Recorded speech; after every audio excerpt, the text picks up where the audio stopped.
কিশোরগঞ্জের অষ্টগ্রাম উপজেলার কালনী নদী থেকে ড্রেজার মেশিন দিয়ে অবৈধভাবে বালু তুলে নিচ্ছে একটি প্রভাবশালী চক্র, যার ফলে নদী ভাঙনে বিলীন হয়ে যাচ্ছে শত একরেরও বেশি ফসলি জমি ও বাড়িঘর।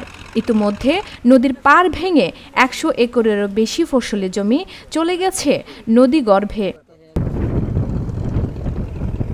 ২ শতাধিক মানুষের জীবনে নেমে এসেছে অনিশ্চয়তা। দীর্ঘ সময় ধরে নদী ভাঙনের সঙ্গে লড়ছে দুয়েলপুরের ৪৩টি পরিবার। এলাকাবাসীর অভিযোগ, বালু উত্তোলনে বাধা দিলে রাজনৈতিক দলের নাম ভাঙিয়ে দেয়া হচ্ছে হুমকি ধমকি। মাটি তুলে অষ্টগ্রামের শাহিনের দোয়াই দিয়া এবং এই মালটা সবসময় তুলে দিনে দুপুরে, এর নাম হলো সোহাগ। জমিন আমরা জমিন বাড়িঘর সম্পূর্ণ বেঙ্গলে যেতেছে, তারা না করলে আর আমরা দূরে নিবো তুলে নিবো এই ধরনের। ওই পার মাটি কাটার কারণে ওই পার চলে যাইতেছে ভাঙ্গা, ওই পার আইতেছে, আমরা বাড়িঘর ভাঙ্গা যাইতেছে, জমি হয় এবং কি আমরা কৃষি ক্ষেত করতে পারি না। আর ভাঙ্গার কারণে আমরা বছর বছর উপরে থেকে বান দিয়ে দেয়, বান তো জ্যৈষ্ঠ মাস ভাঙ্গা যায়।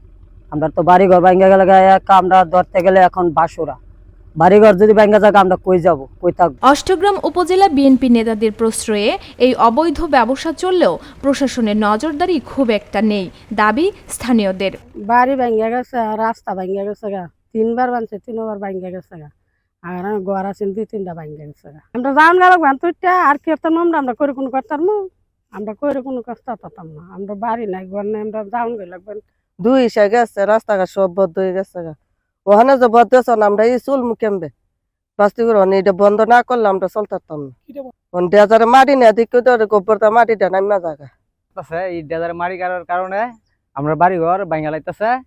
আমরা এই ডেজার বন্ধ করার লাগিয়া আমরা সরকারের কাছে আবেদন করতেছি।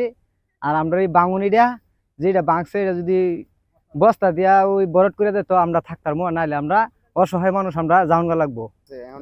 ওখানেও মাটি তুলতেছে, আমরার কথা মানে হেরা মানে না, আমরা গরিব মানুষ, আমরা কথা হেরা মানে না। আমরা আরো গালাগালি এই সেই করে বকর করে হেরা গাং কুর করে লাইতেছে। এই গাঙ্গের কারণে সব বাড়ি ভেঙে যেতেছে। আমরা চাই আমরা বাড়ি টিকা থাকতো, আমরা গাঙ্গর মাটি না কাটতো নাই, তাহলে আমরা অসহায় মানুষ, আমরা গরিব গাঙ্গাল মানুষ, আমরা জীবতলি আমরা কত কষ্ট করে আমরা লাগছি, আমরা জায়গাটা গুদু বলট করে দেন, নাই তাহলে আমরা বাঁচতাম না, আমরা জীবতলি আমরা যামুগা, আমরা কই যামু কোন। স্থানীয় প্রভাবশালীদের বিরুদ্ধে অভিযোগ উঠলেও দায় নিচ্ছেন না কেউ। আমি এরকম কিছু জানি না, তো আমি নিজে একদিন খোঁজ নিচ্ছি, স্যার জানে না, ওসি সব জানে না, আমরাও জানি না। এখন তারা এগুলা কি করে এটা তো ওইখানের বিষয়, আমি জানি না।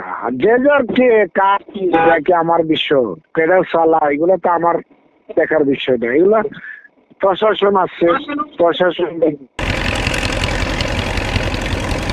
কালনী নদী রক্ষায় অবৈধ ড্রেজার মেশিন জব্দ সহ দোষীদের বিরুদ্ধে দ্রুত কঠোর ব্যবস্থার দাবি ভুক্তভোগীদের। নিউজ ডেস্ক, ভোরের পাতা।